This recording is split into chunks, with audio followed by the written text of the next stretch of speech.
How to fix Wi-Fi connected but no internet access problem. What is up everybody? In this video I'll show you guys how you can fix this issue.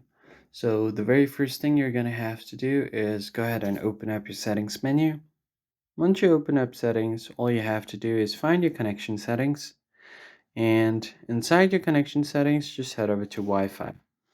It will show you the Wi-Fi network that you are connected to. Now just head over to its settings, and all you have to do here now, go ahead and click on the view more option, and then here you'll see your IP settings. So select your IP settings from DHCP to static, and it will show you your IP.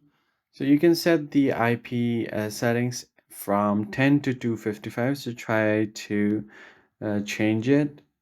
But if that doesn't work, then what you can do is also go ahead and change your address type. So go ahead and choose proxy and make sure you set this to auto config. So if you have any PAC web address, you can paste it here. After doing so, you could go back and then go back to your settings again. Scroll down until you find the general management, tap on it, scroll down again, and here you'll find something called reset. Now on the reset settings, go ahead and reset your Wi-Fi and Bluetooth settings. Once you do that, your problem should be fixed. That is it for this video, guys. I hope it was helpful. I'll catch you guys on the next one.